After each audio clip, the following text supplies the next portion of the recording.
Happy Valentine's Day. I am sitting here alone in my home and I'm bringing all the love to any other singles who are not celebrating Valentine's Day with a partner tonight. I thought we could celebrate together. So this will be an interactive type of live stream. And if no one interacts with me, then it will be a short live stream. But I thought what I would do is I would just talk about what it's like being alone on Valentine's Day. So this is the first time I've been alone on Valentine's Day in, I think it's been 8 years or 8 or 9 years. And I'm okay. I'm actually okay. I didn't really feel like we celebrated Valentine's Day, to be honest, in my most recent relationship. I think that's because we, you know, all these holidays, all these expenses, all these excuses to go and spend money. It's so much consumerism. And I feel like we really recognize that, but we would still get each other a card, and sometimes we would go for dinner or something like that. So it's not like we had totally ignored it, but we didn't go all out and make a big deal out of it. It's just another day of the year. It's not like, for me, I love Christmas. It's like it doesn't have to be Christmas Day, but during the Christmas season, the family dinners, the gift exchanging, I like singing carols. I don't go out to houses and sing them or anything like that. But, I just love that season. Valentine's Day to me is more of, I don't know, maybe I'm not a romantic, but it's always just seemed like how a lot of people feel about Christmas. Like it's just a consumerism thing and meant to make people go out and spend a bunch of money on each other, which is fine. If people enjoy doing that, then great. But if it creates like stress and that kind of thing, I think that's kind of unfortunate. I think Valentine's Day can be lonely for a lot of people. I don't feel lonely. I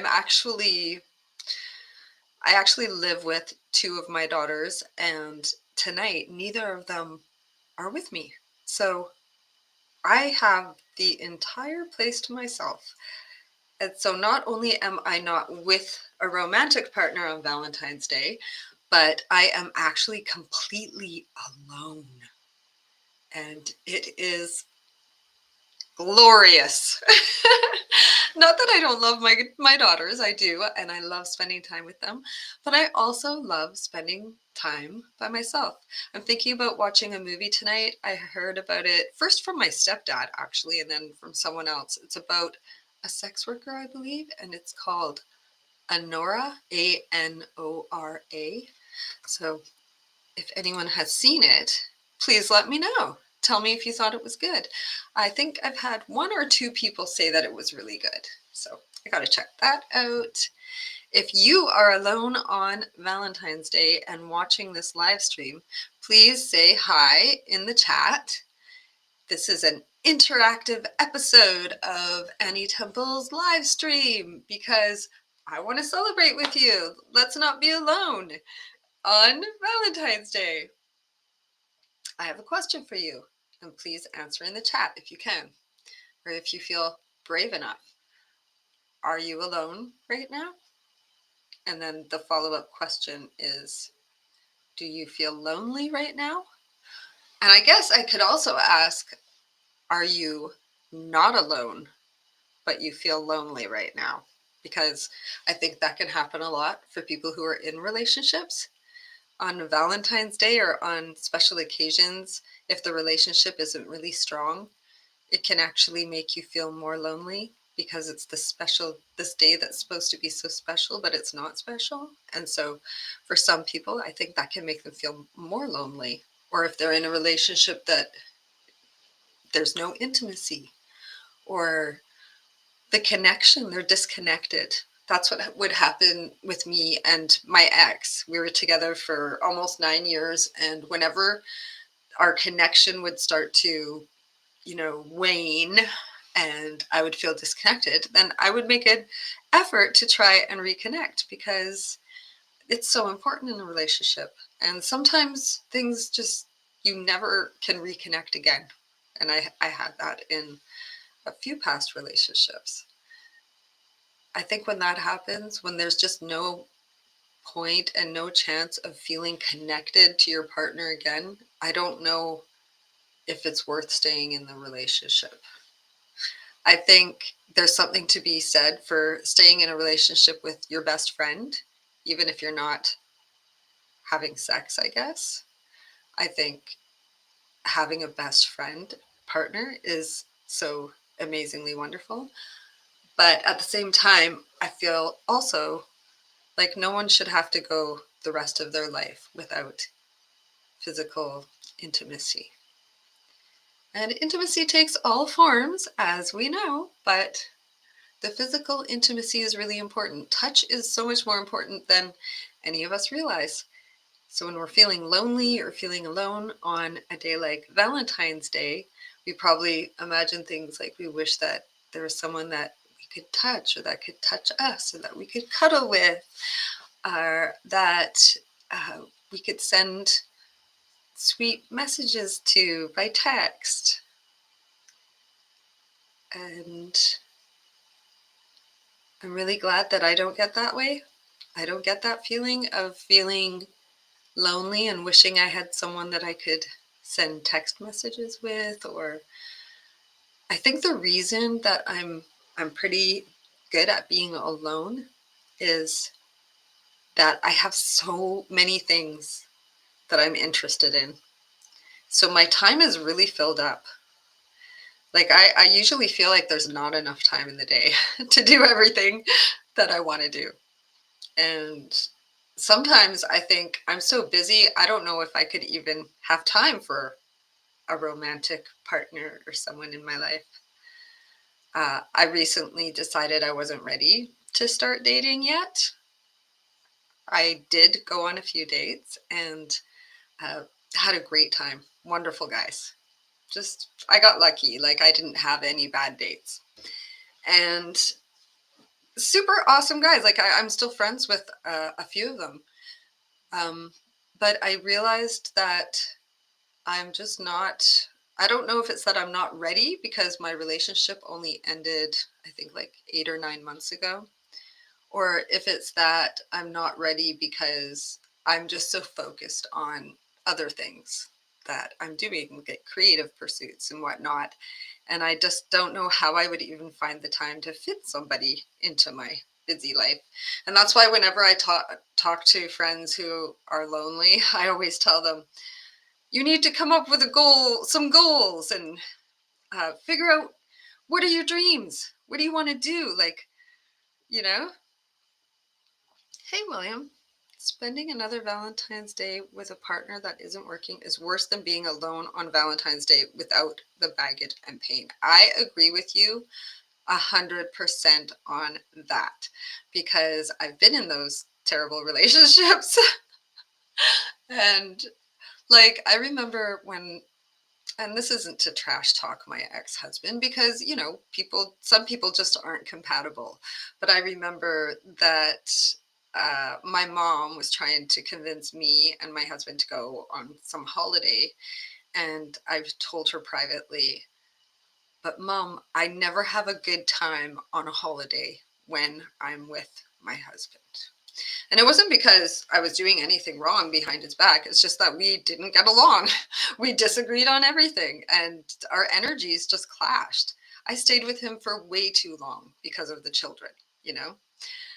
But we were just not compatible. And that's the crazy thing. Like, here I am, I'm 51 years old, and I believe that I'm told anyway by people who remember me at this age that I was quite mature when I was a young woman. And yet I feel like I never matured until like my 40s. And I think like A lot of people I know, not to be insulting, but a lot of people I know are way less mature than me, and maybe the 40s isn't even when they will mature. Maybe it's the 50s or the 60s, I don't know, but I do feel like we make stupid decisions when we're young, and I wish that I had maybe more guidance in what to look for in choosing a partner. But I do remember people saying things like, look for someone who shares your values. But I was like, but how do you know that? How do you find that out? How do you figure that out? And it took me till this age to learn how to do that. And if you don't know how to do that, then I'll just tell you, it's to look at the person's character.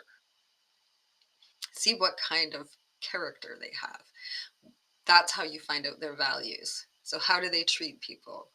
How do they behave? How do they react if you need to talk about something difficult? Um, you know, if you go out for dinner with them and you buy them dinner, do they order the most expensive thing on the menu and then be rude to a waitress? You know what I'm saying? Like, these are character traits that you can look for. Or if it was my ex-husband, one of the things I should have noticed was that he is cheap. He's extremely cheap. And to me, that clashes with my values because I'm very generous. We actually disagreed on everything. I can't remember if there was anything we ever agreed on,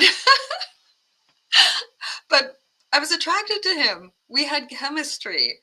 That was what initially brought us together. We just saw each other in the bar. That's where we met, and liked how each other looked. Hi, Michael. Thank you for joining me. I'm so glad I'm not alone on Valentine's Day. Thanks to the people who are watching and joining me. And please feel free to chat.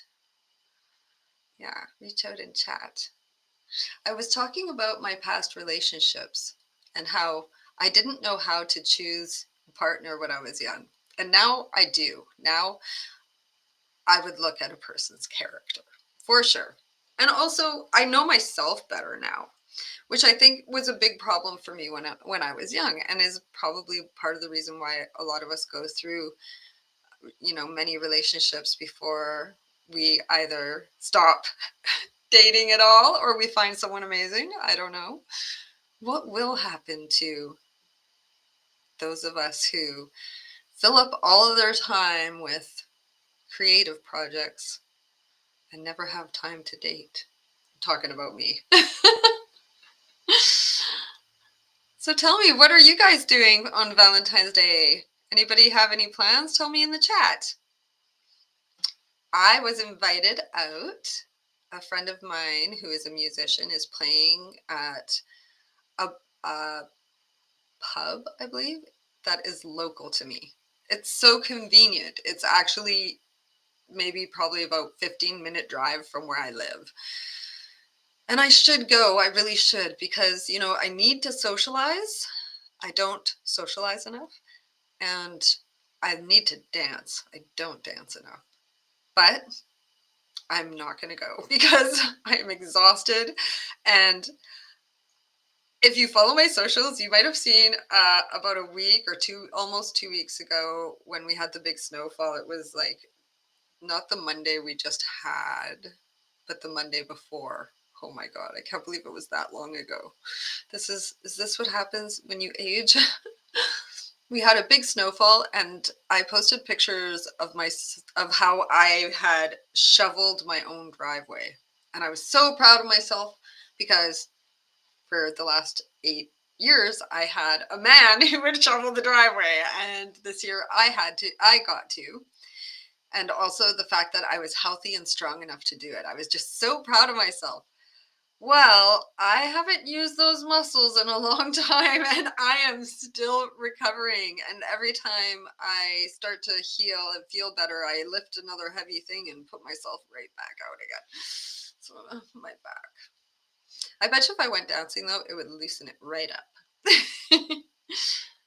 Oh, you're waiting for the kids to finally go to bed. I know that feeling.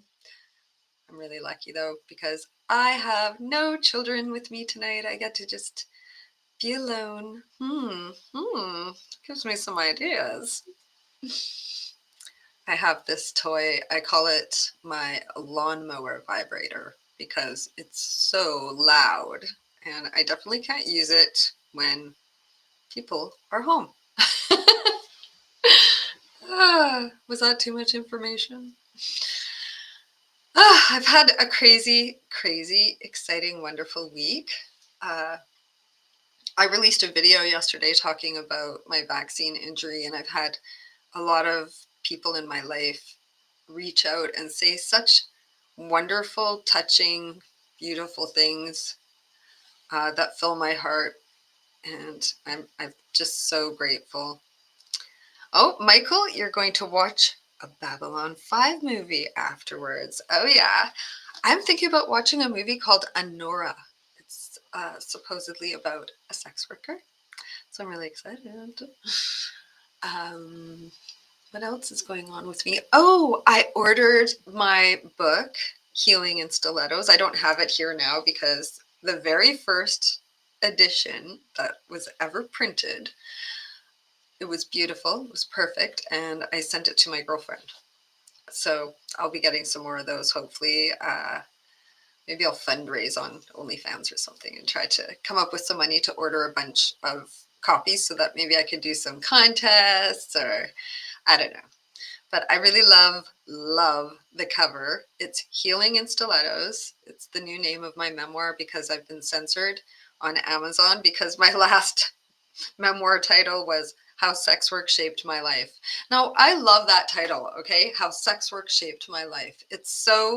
I think it's so powerful and representative of what my book is about. But now, in retrospect, after everything I've been through with the censorship, I feel like, why did I name it that? So now that I've renamed it to Healing in Stilettos, I'm really excited, and I love the cover. My business coach, Amanda, she's a graphic designer, and she designs my book covers, and it is so beautiful. It's my feet in stilettos on the cover. So pretty. You're never going to be able to look at your lawnmower in the face again. The reason I call it my lawnmower vibrator is because the only way you can use it when people are home is if it's the middle of summer, a neighbor is mowing their lawn, and you just open all the windows in the house and then go in the bedroom and lock the door. You can only use it if there's lawnmowers to drown out the noise of the lawnmower vibrator. But it really is just a Hitachi magic wand. Is it magic wand? I can't remember right now. Yeah, I think that's it. Yeah, it's pretty wonderful back massager. Yeah. So now, can you tell I'm blushing? Or are my lights making me too washed out? I'm wearing pink too. Does it look pink or does it look white? I was trying to look pink for Valentine's Day. Thank you so much, you guys, for joining me. Yes, magic wand. Thank you, Michael. Thank you for checking for me or for answering me. We have 18 people right now with us. That's 18 people who are potentially alone on Valentine's Day, or at least alone enough to get on and check out the live stream. I am all alone, single, and I'm going to pamper myself tonight. I'm going to watch a movie. I might even draw myself a hot bath. I have a wonderful man who gave me some bath bomb, THC bath bombs, and I think I should use one tonight because why not? I mean, even though I didn't really ever celebrate Valentine's Day, like really make a big deal out of it, maybe I should make a big deal out of it for myself when I'm alone, because then it gives me an excuse to be very gentle and sweet and tender with myself. And since I am completely alone, I can pull out that lawnmower vibrator. I'm thinking now, okay, watch a movie, have a bath, spend some alone time, or maybe go out dancing. I love dancing, I do, but then you're all tired the next day. It's hard. It's a hard decision. What would you do? Would you go dancing?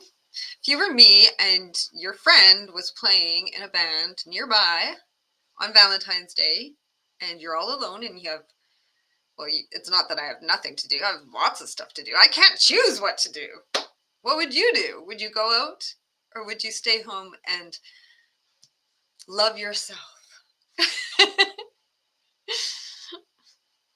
You know, I think being single is awesome. The only time I ever feel a little bit lonely, and I think it's just because I'm maybe not fully over my ex, is when I imagine him being with other people. Then I get like this weird kind of lonely feeling. And I'm trying to understand it because I'm I don't want to get back together. I'm not longing for my ex or anything like that. We're still friends. Uh, so I'm not sure why I get that way, why I get that little twinge of loneliness when I think about him being with someone else. The human mind, it is complex and fascinating. And I love learning about myself and getting into this kind of stuff and going down the rabbit hole of why do I think the way I think? Why do these emotions uh, attach themselves to these particular thoughts? And why do these thoughts create these emotions? Because all of our emotions are created by our thoughts. And that's what I always have to come back to. Every emotion is controlled and created by what we think. So tonight I could think that I'm really sad that I'm alone on Valentine's Day. I could think that uh, it's not fair. That why didn't things work out with my ex, or why can't I find somebody now? Which is kind of a silly question for me to ask because I'm not ready to find anyone now. But I could be thinking all of these things. I could be longing for a companion to be with me tonight or to buy me flowers or pamper me in some way. I could be thinking that way. And if I was thinking that way, I think that I would probably be really sad, you know? But I don't think like that. I think like it's Valentine's Day and I have the whole house to myself and there are so many things I could do, and what should I do? And honestly, like every Friday night, right before I do this live stream, I think to myself, why the fuck have I committed to doing these live streams every Friday night? Because I am exhausted on Friday nights. It's the end of the week, and I'm just like, oh, I'm a zombie. But then once I get on here and I start talking, I always feel perked up and I feel better and I feel like we're exchanging energy. You know, those of you who are watching and commenting and me, we're sending energy to each other, and I'm feeling your energy, and I hope you're feeling my energy. I was just talking like if I was thinking these really um, you know sad thoughts, I would feel sad. But what I think is always, I can't help it because I've trained myself to look for opportunities to find joy. And that came from being sick for years and years and years and not being able to find joy because I was in chronic pain. And I wanted so bad to rise above that pain and be able to continue to find joy in my life. But it was so hard. Even when joyous things happened, because of the pain, it was very hard for me to feel any joy. And it was just a very long, painful time in my life. And I go through it briefly whenever I get sick again or whenever I go through health issues again. But that one particular very extended period of time where I was completely disabled and had like no life and was in chronic pain, that really changed my view of my life. And what it did is it made me so grateful for every moment that I'm not in severe pain. So on Valentine's Day tonight, I'm not in pain. I am in a little, my back hurts, okay? But I'm going to admit it. I took some Tylenol. I hate pharmaceuticals. Tylenol's really bad for your liver. Every time I take this stuff, I, I'm like, oh, I don't want to, but I took it and I'm glad I did because I feel way better. But not well enough to go dancing, I don't think. But I'm not in pain, the kind of pain that is so excruciating that I can't even find joy. That, this is like pitiful pain compared to that kind of pain. And I'm just grateful for every moment. And I look at every day as an opportunity to be happy again. And that's why I know I would never stay in a relationship where things are not good. And even though my ex and I were best friends and I loved him, I still, we still had to end the relationship because I wasn't happy anymore, and neither was he. And it's to me it's about being happy every day. And I know I'm not going to be happy every day because there's going to be days when something happens that's very sad and or you know traumatizing or devastating or painful, or maybe days where I'm sick or days where someone I care about is angry with me. So you can't live without going through that and having those days, obviously. But what if those were the only days that you ever suffered or struggled, and every other day you were joyous and grateful and happy? And that's how I feel. And that's how I live my life. And when I catch myself on days where I'm not feeling happy and joyous and grateful, I have to do a course correct. And how I do that, because nobody else can change what we're thinking and change our emotions by changing what we're thinking.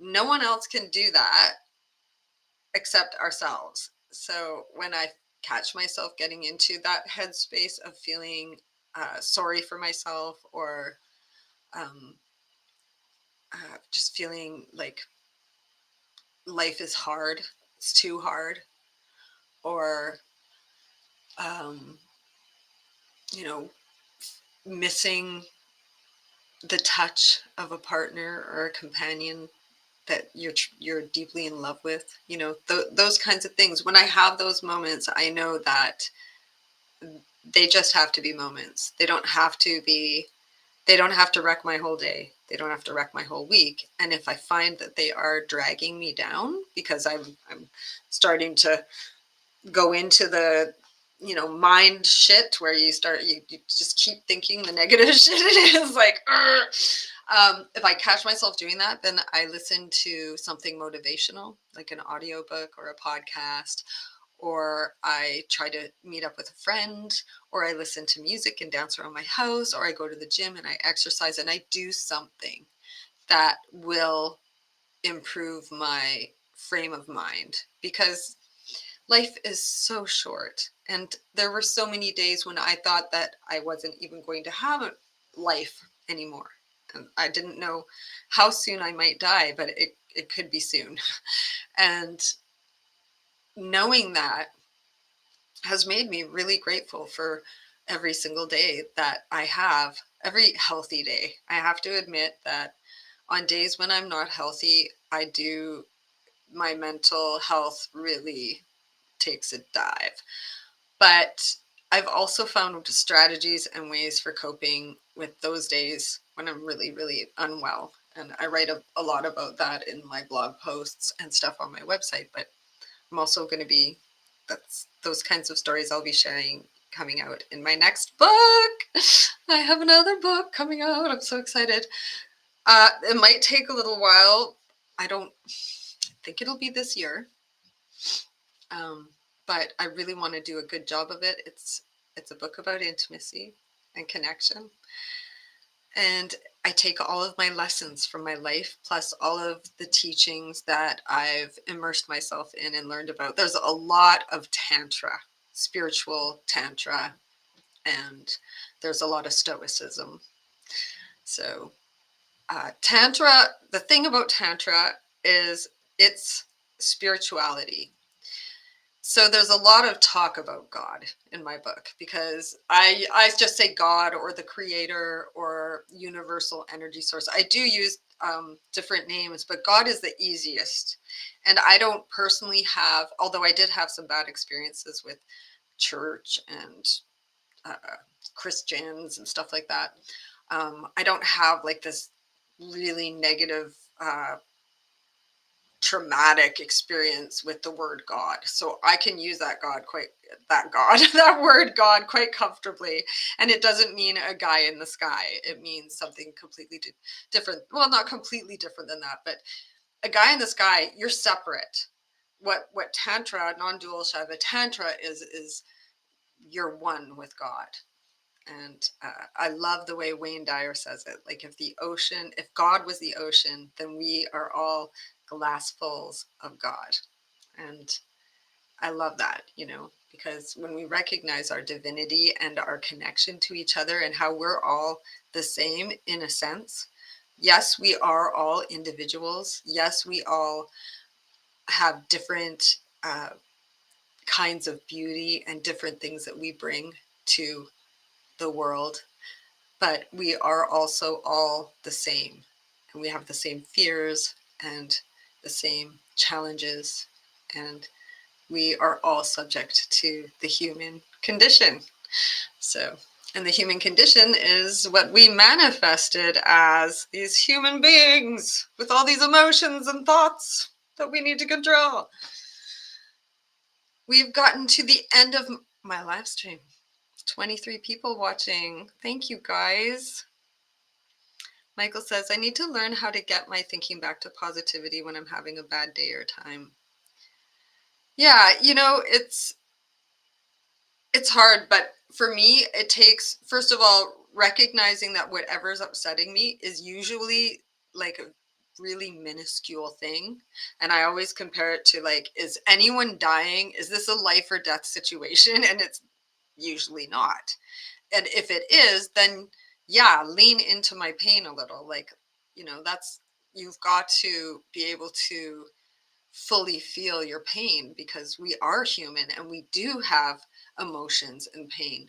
But if it's something really silly and little, like the person, this is the thing I struggle with the most, is driving in traffic, a person cut you off or whatever.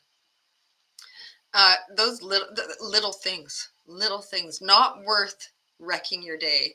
Another thing I'll do if somebody hurts my feelings or I feel embarrassed or ashamed of an interaction that I've had with somebody that isn't part of my circle, but is in my life, like say a client or someone at a store or whoever.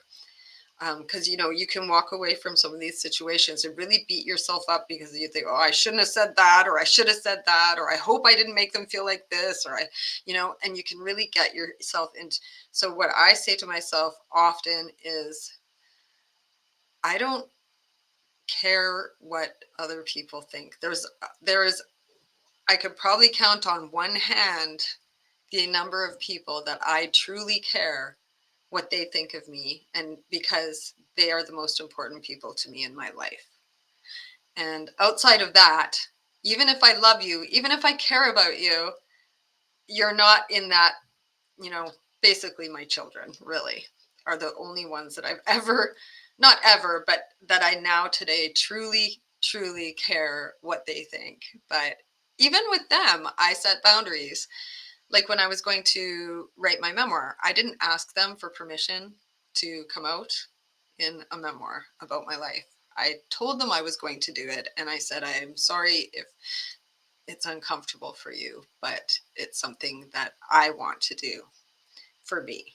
So, but at the same time, if it had hurt them, it would have hurt me, you know? So think about what's important, what's truly important. Everything else doesn't matter.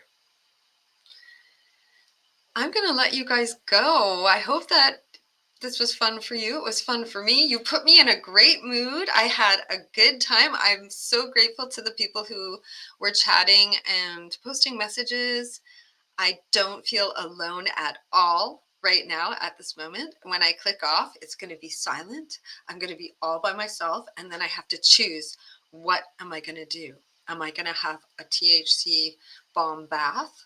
Am I going to watch a movie? I'm kind of hungry. Maybe I'll make some food first. But then what am I going to do? I got to go down. I'm not going dancing. I feel bad because my friend, but I could dance around my living room. Should I film it? I'm just kidding. Happy Valentine's Day. I love you. Have a great night and a great weekend.